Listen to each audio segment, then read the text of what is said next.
I will admit that I completely ripped this off from Will West of the Sports Animal. I'm on his program each and every Wednesday. And there was, I believe it was by The Athletic, the greatest moments in sports in the past 25 years. And it might as well have been uh, put together, developed for Tennessee, because Tennessee's athletic department has a championship, but not a football championship since 1998, which puts you outside the 25-year mark. So the greatest Tennessee moment in the past 25 years, we want to hear you on the message board. Give me your suggestions. I have mine, and I feel very strongly about it. But I caught some flack for it, to be real honest with you, when I was visiting with Will West and his cohort for the day. So, Caleb, let me ask you, the greatest moment in Tennessee football history in the past 25 years. Tennessee football specifically, or I'm sorry, Tennessee athletics. Well, it was obviously when Jerry Green took the team. Well, It's obviously when he took them to the Sweet 16 in 2000, man. No, I'm kidding. I'm obviously joking. I think it's Tennessee beating Alabama in 2022 in football. It was close to me with the Tennessee win over Florida in 2001, the Tennessee win at Miami, the Tennessee win at Georgia, the one that Juwan Jennings called the Hail Mary, and the Tennessee win over Alabama. But I think the Tennessee win over Alabama in 2022 is the peak moment. A close second is actually, to me, Tennessee basketball in 2008 with Bruce Pearl when they beat Memphis at Memphis, because the whole world descended onto the state of Tennessee for college basketball that week. I'd never seen that before. So for me, it's football beating Alabama and then basketball beating Memphis in 2008.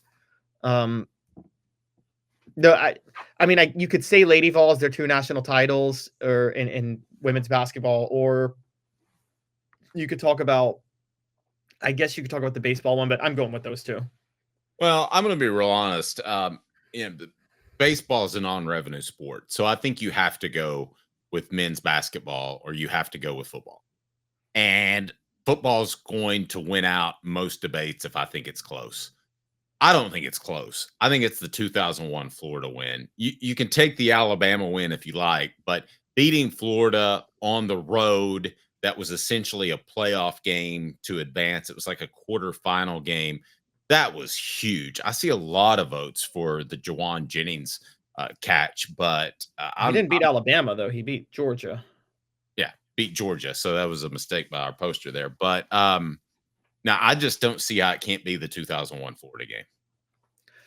The thing about the 2001 Florida game is how bittersweet it is for fans to look back on. Because while in the moment it was amazing, you're right. But then you go back and you look on that moment and you can't talk about that game without talking about how they lost to LSU a week later. A game they should have won to go to Miami for the Rose Bowl. Or to go to face Miami in the Rose Bowl. And think about it this way. Here's where that moment would matter more. If Tennessee beats LSU, I think you and I agree, talent-wise, Tennessee probably loses to Miami in the Rose Bowl, right? Probably, but you wonder, had they gone, that is considered a foregone conclusion by many. That Miami team was really good. I do think that Tennessee team would have put up a heck of a fight. I don't think it would have been a blowout. No, it wouldn't have been what they did in Nebraska, which was just an embarrassment. I agree with you on that. But Tennessee fans would look fondly on that, right? They would be fine with losing to Miami in the Rose Bowl, but having won the SEC title and beaten Florida. But because of how that went, I mean, you're right. In the moment, it was amazing. 18-point underdogs. We know this. It's funny. Coaches always say, we're focused on the game or whatever. But Fulmer actually admitted that his players read the line during the week and read the point spread, and they got really upset about it. Well, that was the only time that I've ever heard a coach reference a point spread. Yeah, same here. Publicly. I'm sure they've said it privately. Derek says he's listening to the show driving to Atlanta. Well, I apologize for that traffic you have to go through. Hopefully we can get you through. Here's the other thing you got to keep in mind about that Florida win. If Tennessee beats LSU, and I don't want to get too off topic here, but I guess I'm going to. If Tennessee beats LSU, Philip Fulmer does not lose his job in 2008 because he's played for another national championship. And despite what may have happened in 2005, he has more leash, correct? Philip Fulmer, oh, totally. And Tennessee wins 3 SEC titles in 4 years, and I'll take it a step further. I don't think the recruiting suffers. I think Philip Fulmer starts to recruit even better than he was. I think Tennessee losing to LSU, there were 2 significant losses that year for Tennessee. Remember that upset loss to Georgia where Dominic Stevenson bid on the play fake? Yes.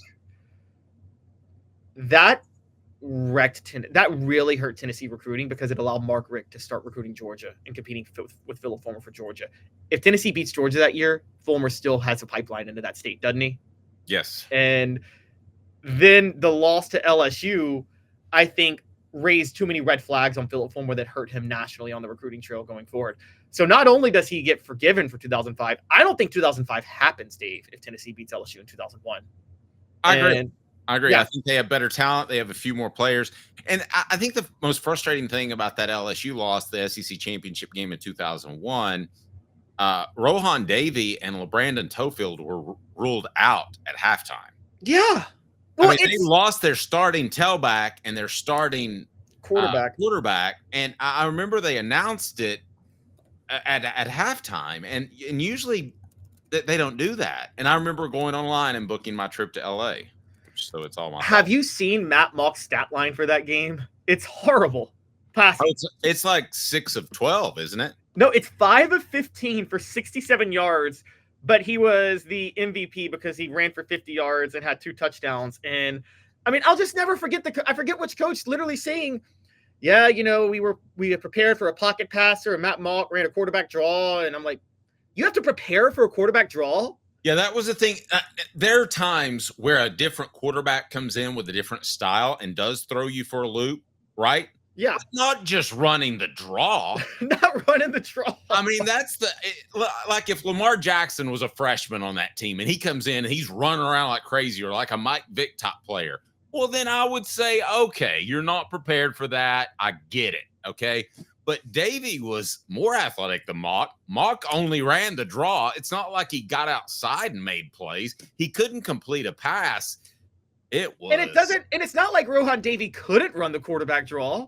So you should have been, like, Jimmy Hyams actually said this. He's like, Rohan Davey ran a few draws that year. You should have been somewhat prepared for it already. And yeah, absolutely. And Pseudo Sham says, and it propels Saban to his dominance. So it was a double whammy. It's true. Although, to be fair, if you look what propelled Saban to his dominance was, look at that 2001 recruiting class at LSU. I mean, before they won the SEC title that year, he was already on his way because he just loaded up on Louisiana talent pretty much. But is that his most impressive championship? SEC, I think that's his most impressive coaching win of all time. There are actually 3 major upsets that Saban earned on his way to the top. 2 of them are against Tennessee. The first one is when he was at Michigan State, 98, when they upset Ohio State. I don't know if you know this, Dave. Tennessee would have played Ohio State for the national title if that upset doesn't happen. And Nick Saban might have been fired if that upset didn't happen after that year. The second was, do you remember 2000 when the week after losing to UAB, LSU upset Tennessee in the regular season? Yes. And I can tell you part of the reason why. In case you didn't know, the Baton Rouge Advocate, they tend to be homers. And I don't say that about the media a lot. Maybe they're not anymore. But they ran the day of, I go to get my paper at the Courtyard by Marriott in Baton Rouge. And I go to get my paper. And on the front, they ran a picture of UAB waving their flag on LSU's field. That was completely to motivate LSU's players. No question about it, Caleb. Oh, I totally believe that. And it was a bad matchup because LSU, one thing they had on that team was elite receivers. And that was when Tennessee had a very young secondary. Remember, their secondary was awful in 2000 and because they were so young. So I could see that happening, but there was that game. And then there was the 2001 SEC title game that that Nick Saban got at Tennessee's expense. But yeah, that's the problem with the Florida game. Is that the biggest Jekyll and Hyde moment you've ever witnessed in sports, of a high and a low, Florida to LSU? No question. No question. I mean, you're talking about the 7 days and everything goes insano. And, I was in Gainesville for the week. They sent me to cover Florida, which was a dumb idea because none of the Florida players wanted to talk to me because I was from Tennessee. It was absolutely idiotic.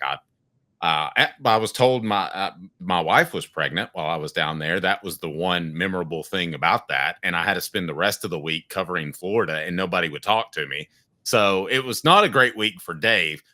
But if for those that don't know, and I know we've got some younger people out there, that was the 9/11 year, so the game was at the end of the year, and man, I mean, obviously, nobody's happy that 9/11 happened, but the one thing it did is it pushed that game to the end of the year, and everybody had always wanted that. That's why, to me, and the circumstances of 9/11 and all that played into it make it by far the most memorable win for Tennessee. Now, you could argue Alabama, but It's I thought that it's the watershed moment of the Tennessee-Florida rivalry of the 90s.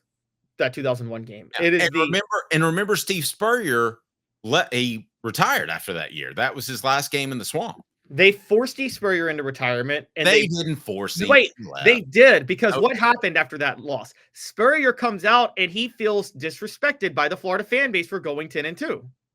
Right, but they didn't force him out.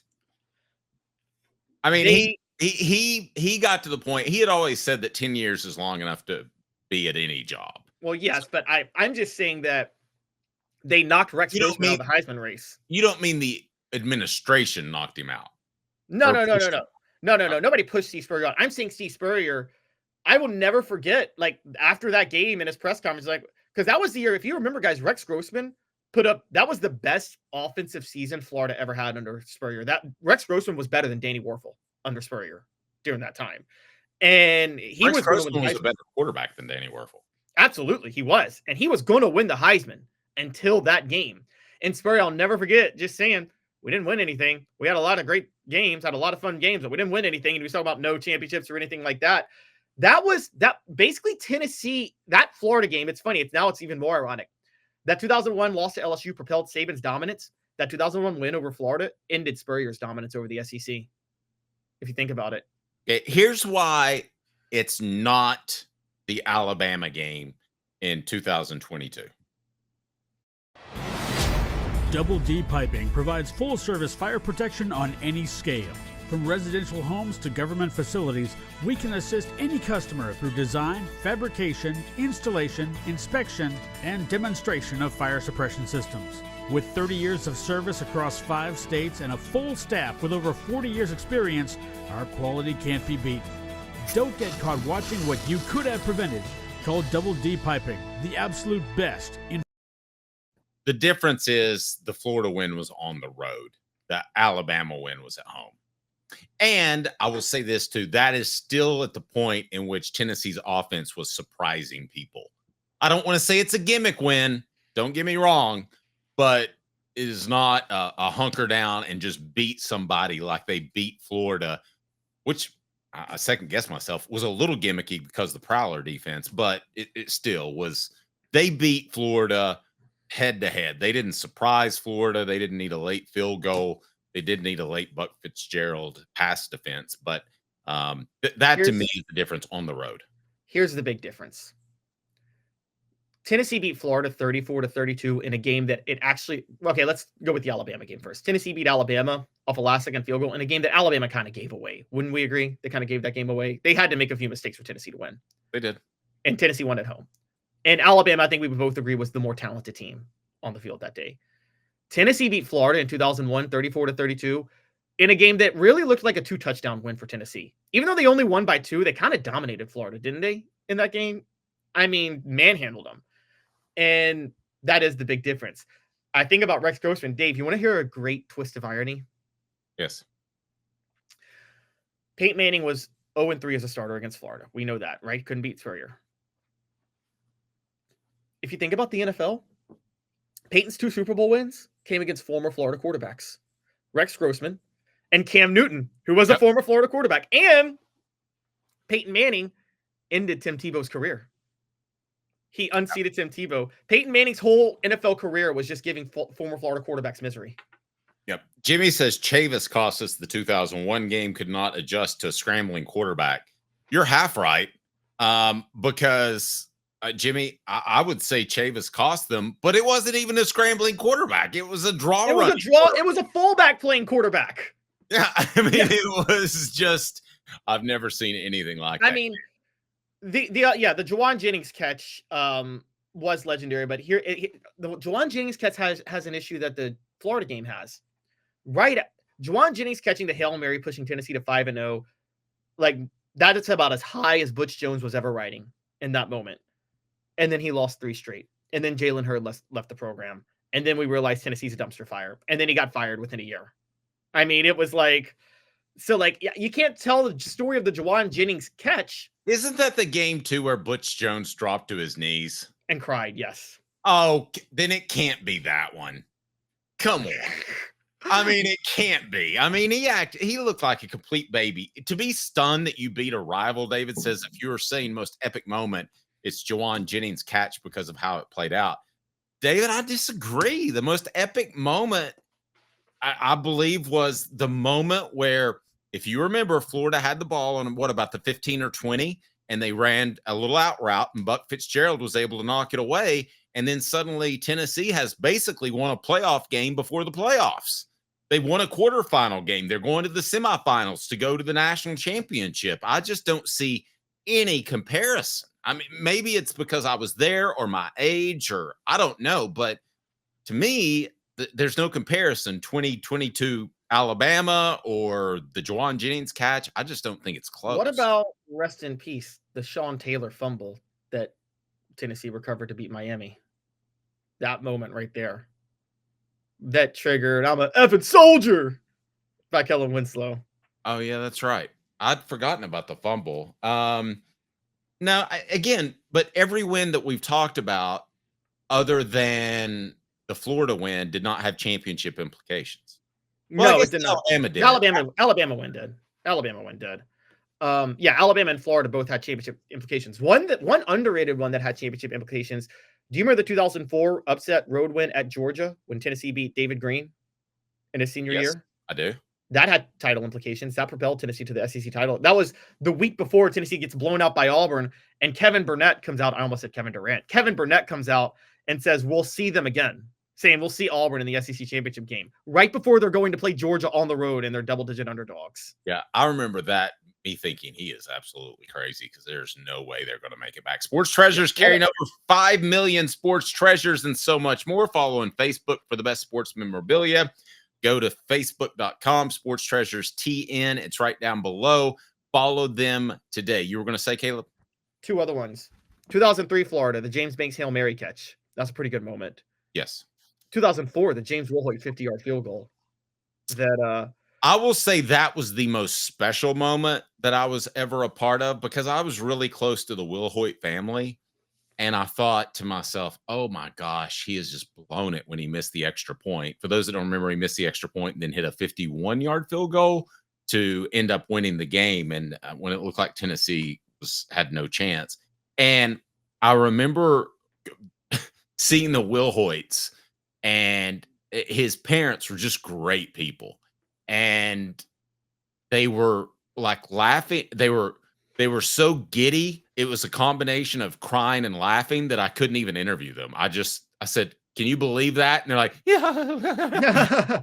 And I literally just moved on and went to the locker room because I thought it would be cool to interview his parents, but they were just in this state of non-alcohol inebriation. They should get a gift basket for the ref that missed the personal foul penalty on Jonathan Wade and called it on Dallas Baker and then accidentally stopped the clock. Yep. So they gave Tennessee 15 yards and stopped the clock. That's why that field goal happened.